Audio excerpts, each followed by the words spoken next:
देश के सभी NMOPS से जुड़े हुए मेरे क्रांतिकारी भाई बहनों को मेरा सादर प्रणाम।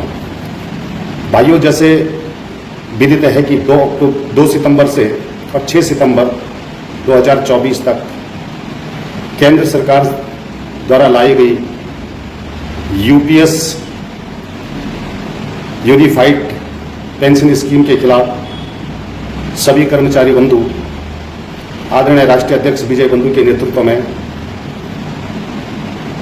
काली पट्टी बांधकर सत्याग्रह कर रहे हैं और जिस प्रकार से अपार समर्थन इस सत्याग्रह को मिल रहा है उसे ऐसा लगता है कि केंद्र सरकार को सोचने के लिए मजबूर होना पड़ेगा। और यदि केंद्र सरकार अपनी जिद पर अड़ी रही तो भविष्य में ये उनके लिए बहुत नुकसानदायी होना तय है। इस अवसर पर मैं एक कविता आपके पास आपके सम्मुख प्रस्तुत कर रहा हूं। आओ मिलकर बैठे हम खुलकर ये विमर्श करें, अलग अलग अलाप से बचे मिलकर अब संघर्ष करें। OPS है हक हमारा, अब सिर्फ इस पर बात करें। तू भी घायल मैं भी घायल, चलो जंग अब साथ लड़े। अपने घर में दीप बालकर घर हमारा जला रहे हैं, हमारे घर में मातम पसरा और अपने घर सजा रहे हैं।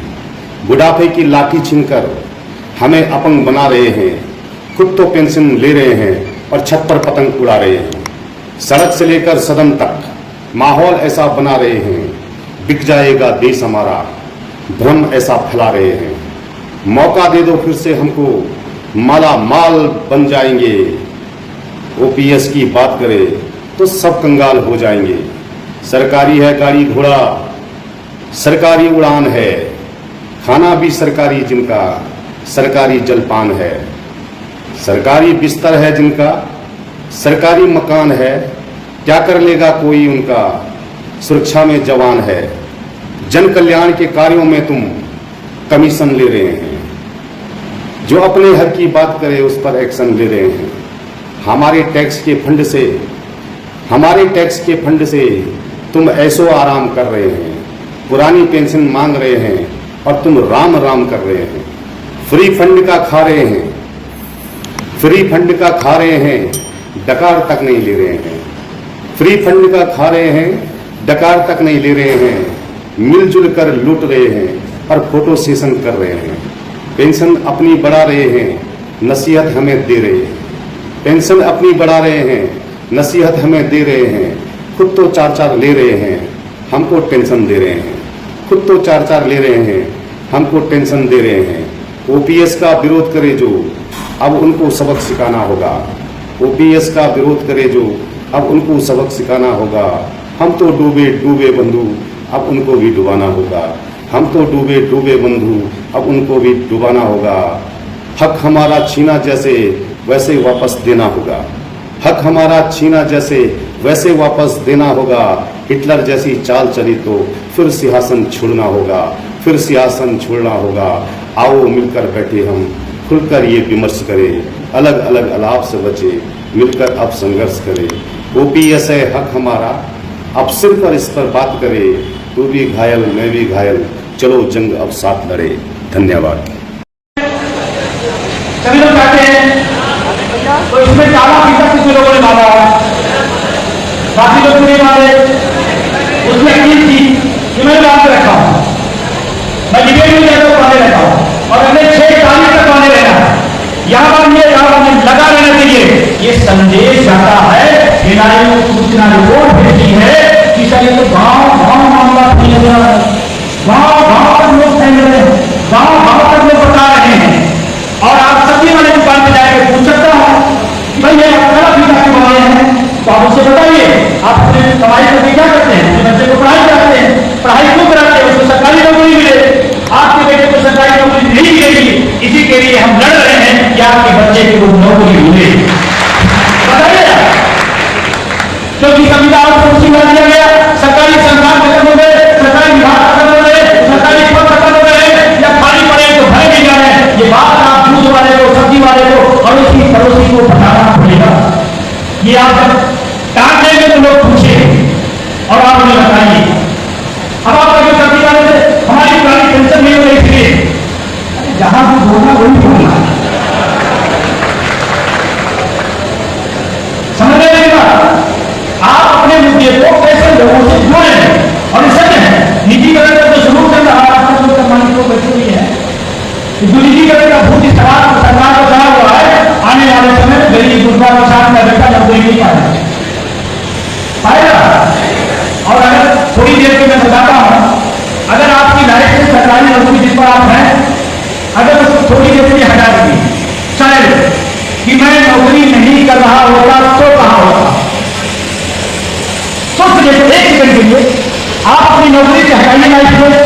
आपका सामाजिक, आर्थिक, राजनीतिक, मानसिक हालत क्या होगी।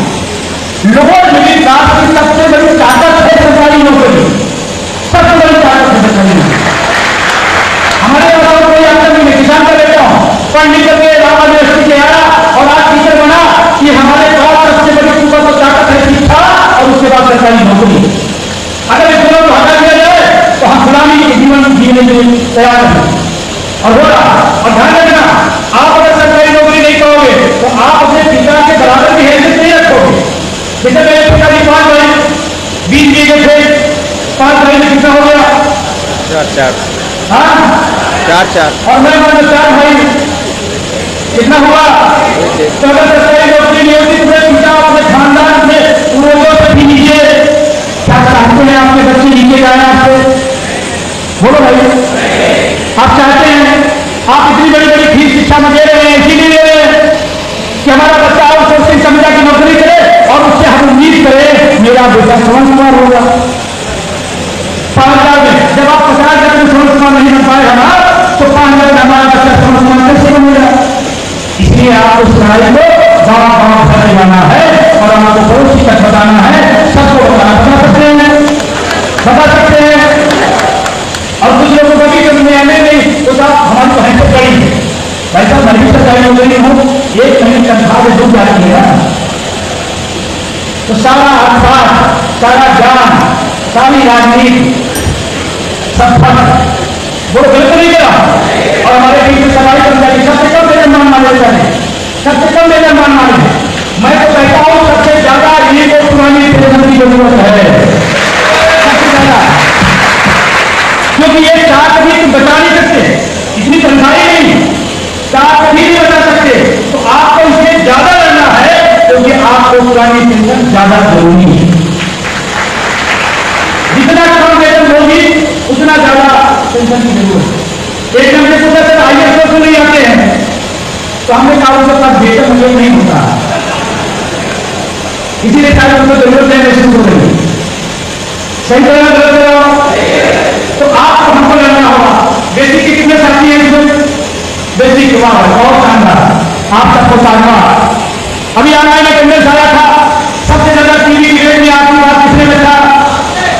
सबसे ज्यादा किसने सरकार से हाथ में हाथ मिला के बात किया? आपके दिमाग में मुखिया कहां थे? आज भी यूपीएस पर किसी संगठन के मुखिया का लाइव बयान नहीं आया है, उसको क्यों नहीं आया? आना चाहिए था। जितने भी संगठन है सब मुखिया को मैं निवेदन करूंगा, एक लाइव 2 मिनट 4 मिनट को सब लोग सोशल मीडिया डाले, हम इसके खिलाफ हैं, हम इसके विरोध में हैं, ये करना पड़े। अगर आप नहीं कर रहे हैं, ये नौजवानों के साथ आप छल कर रहे हैं।